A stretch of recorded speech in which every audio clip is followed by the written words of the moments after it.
In the city of Luminara, where spires of white glass pierced a sky perpetually twilight and bridges of woven light connected floating districts, every citizen wore a pale blue crystal on a silver chain around their neck, their memories siphoned and stored each night in the Grand Archive, their identities preserved forever in cold, humming vaults that stretched for miles beneath the city. Corin worked the restricted section, a labyrinth of dust and silence where the oldest crystals slept undisturbed for centuries. She wore lead-lined gloves at all times, thick and gray, because direct skin contact with any crystal other than one's own could shatter the mind completely, flooding it with foreign memories until the self dissolved into permanent hallucination, leaving nothing but a hollow body muttering words that belonged to strangers. For 3 years she had dusted those forbidden shelves without looking too long at any single crystal, without asking what they contained, without removing her gloves even to scratch her nose or wipe sweat from her brow. But tonight, as she moved her soft brush across a row of faded blue stones that had not been touched in 500 years, she saw something she had never noticed before. A crystal tucked behind the others, half hidden in shadow, the color of dried blood, pulsing once, slow as a heartbeat. She stared at it for a long moment, her gloved hands froze in mid-reach, the brush trembling between her fingers. Every rule she had ever learned screamed at her to walk away, to pretend she had seen nothing, to finish her shift and go home to her empty apartment where a cold meal waited on a cold plate. Instead, she set down the brush, pulled at the cuff of her left glove, peeled it finger by finger, and pressed her bare palm against the warm crimson surface. The vision hit her, not like a memory, but like a wound opened fresh, flames swallowing the spires, crystals raining down like shattered stars, the Archon's face laughing above it all, and somewhere beneath the roaring chaos, a child's voice whispering a single word with exhausted ancient certainty. Again. She awoke on the cold stone floor with blood dripping from her nose onto her gray uniform, the crimson crystal now dark and silent as if it had never pulsed at all. For a moment, Corin simply lay there, staring at the vaulted ceiling above, watching dust motes drift through beams of pale blue light, trying to remember her own name, because for 3 terrible heartbeats she could not. The vision still clawed at the edges of her mind, flames, falling crystals, that child's voice. But beneath it, slowly, like dawn through smoke, came the shape of herself.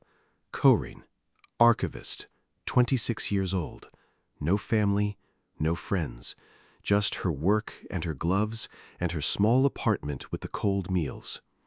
She pushed herself up, wiped the blood from her lip with the back of her hand, and that was when she heard the boots, rhythmic, heavy, moving with purpose down the corridor outside the restricted section. The praetors. They wore masks of polished obsidian and could read any person's recent memories through a single touch, pulling images and sounds from the mind like thread from a spool. They would have felt the forbidden crystal activate. They would be scanning every archivist on this level, pulling every memory from the last hour, searching for the face and name of whoever had touched what should never be touched. Corin had perhaps 8 minutes before they reached her. She grabbed her left glove from the floor, shoved it into her pocket, and ran, not toward the main exit where more praetors would be waiting, but toward the old service ladder at the back of the restricted section, the one the senior archivists had told her led down to the undermined, a place of outcasts and memory thieves and people who wore no crystals at all. She had never believed such a place existed. Now she prayed it did. The service ladder descended through darkness so complete that Corin had to feel for each rung with her foot, the rusted iron cold and damp beneath her bare fingers. She had never put her left glove back on, and now it sat crumpled in her pocket like a small, useless animal. Behind her, above her, she could hear the muffled shouts of praetors spreading through the restricted section, their boots echoing on stone, their voices sharp with the efficiency of people who had never failed to find what they hunted. She climbed down faster, her palms slick with sweat and old blood from her nose, until finally her foot touched something that was not another rung, but soft, wet ground, the undermined. She had heard whispers about this place from older archivists, stories she had dismissed as fairy tales for frightened children, but here it was, a labyrinth of tunnels carved by ancient water, lit by bioluminescent fungi that clung to the walls like pale blue sores. The air smelled of rust and unwashed bodies, and something sweeter underneath, something like rotting fruit. Figures moved in the shadows, people with no crystals around their necks, their bare throats strange and vulnerable, their eyes watching her with a mixture of curiosity and hunger. She had never seen a person without a crystal before. Every citizen of Luminara received one at birth. To be without one meant you were either a ghost, a criminal, or something that should not exist. And yet here were dozens of them, perhaps hundreds, living in the dark beneath the city she had called home her entire life. A woman with a scar across her throat stepped forward, blocking Corin's path. "You're bleeding," the woman said, not kindly. "The praetors don't bleed their own, so whose memory did you steal?" Corin opened her mouth to answer, but before she could form the words, a voice from behind her said, "She didn't steal a memory, she touched the red one." She turned. A man stood in the mouth of a side tunnel, wearing no crystal, his eyes calm and empty in a way that felt like a held breath. "Which means," he said, "she's already dead. She just doesn't know it yet." The man who spoke had a lean face and sharp cheekbones, and his neck was bare like the others, but unlike them, he stood apart, alone, and the crowd in the tunnel seemed to ripple away from him as if his presence carried a quiet threat they all understood.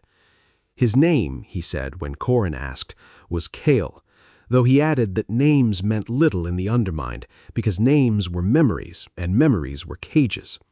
She told him about the crimson crystal, the vision of fire, the child's voice whispering, "Again," and the praetors hunting her through the restricted section. He listened without interrupting, his expression unchanged, and when she finished he simply said, "Show me." She did not understand what he meant until he stepped closer and raised his hand toward her temple. She flinched, but he did not touch her. Instead, he stopped an inch from her skin and said, "I cannot see visions. I have no crystal. My mind records nothing, but I can feel echoes. Let me feel yours." She nodded, and his fingertips brushed her forehead. For a moment nothing happened. Then his eyes widened, the first crack in his calm, and he pulled his hand back as if burned. "That was not a prophecy," he said quietly. "That was a memory, a very old one, and it has happened before, many times."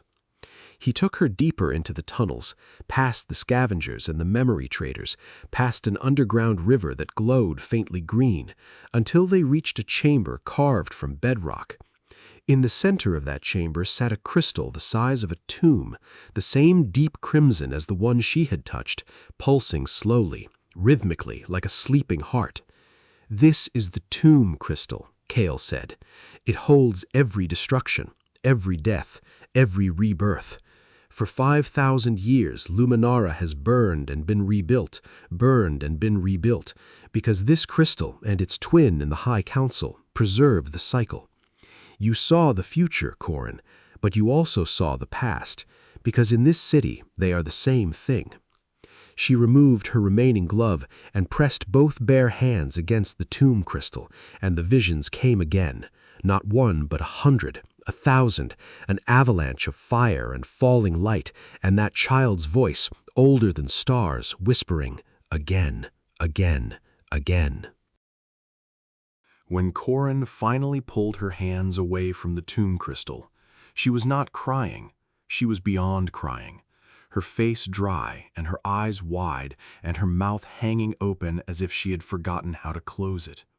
She had seen everything. The first city, built by refugees who fled some older catastrophe, raising white spires towards a hopeful sky. The first burning, when the Archon of that age decided that memories were power and power must never be shared. The survivors, clutching their crystals, rebuilding on the ashes because they could not bear to forget. The second burning, the third, the 9th, the 15th. Each time a different Archon with the same face, each time a different child whispering, "Again," from somewhere deep beneath the ground. She understood now why her ancestor had survived the last cycle 500 years ago, not because she was strong or brave, but because she was far from the city when it fell, hunting in the frozen woods, and returned to find nothing but smoking rubble and a single infant crying in the snow. That infant grew up, had children, had grandchildren, and eventually produced Corin, who carried in her blood a faint immunity to the crystal's deepest madness, just enough to touch the forbidden stone and survive, just enough to see the truth without losing herself entirely. "How do we stop it?" she whispered, her voice cracking. Cale stood behind her, his arms crossed, his empty eyes fixed on the pulsing tomb. "The tomb crystal and its twin in the High Council," he said. "Both must die at the same moment. If only one breaks, the other will regenerate it within a day. But if I touch both, if I lay my bare hands on them together, I can erase everything they have ever stored, every memory in Luminara, every crystal on every neck, every citizen's mind, including yours." She turned to face him. "You'll forget me." He nodded slowly. "I'll forget everything, including how to forget." The silence between them stretched like a held breath, and in that silence something shifted. Not love yet, not quite, but the shadow of it, the promise of a heat neither of them had ever allowed themselves to feel. They had 3 days before the Archon declared martial law and sealed every exit from the city. 3 days of running through tunnels and climbing through ruins and hiding from praetors who seemed to multiply with each passing hour.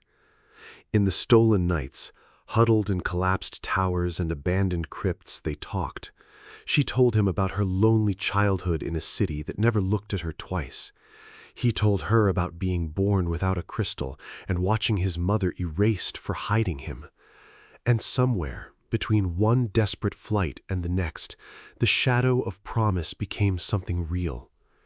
They kissed in the rain on a broken balcony overlooking the burning spires, and she tasted salt and smoke and the strange sweetness of a man who had already accepted that he would not remember her. At dawn on the 4th day, they put their plan into motion. Corin climbed toward the High Council chamber, a hammer forged from shattered crystal clenched in her fist, while Cale descended to the tomb crystal one last time. She found the Archon waiting for her on his throne, the crown crystal pulsing above his head like a malignant star. "You cannot stop what has always been," he said, smiling. She swung the hammer. Below, Cale placed both hands on the tomb crystal. The wave of emptiness tore through the city in less than a heartbeat. Every pendant went dark, every mind went silent, every memory dissolved like frost in sunlight. Corin felt herself falling before she felt the forgetting, and her last thought was not of fire or crystals or the child's voice, but of warm hands and a soft kiss and a name she was already losing. Then nothing. Months later, a village of rough-hewn wood grew beside a river where the crystals never pulsed again. Corin worked as a healer, dreaming of nothing she could name. One morning, a stranger walked in. No crystal, no name, clever hands that built things he could not explain. Their eyes met across the market. "Do I know you?" he asked. She shook her head slowly. "No, but I feel like I've been waiting for you." He nodded, and when their hands touched, both trembled without knowing why.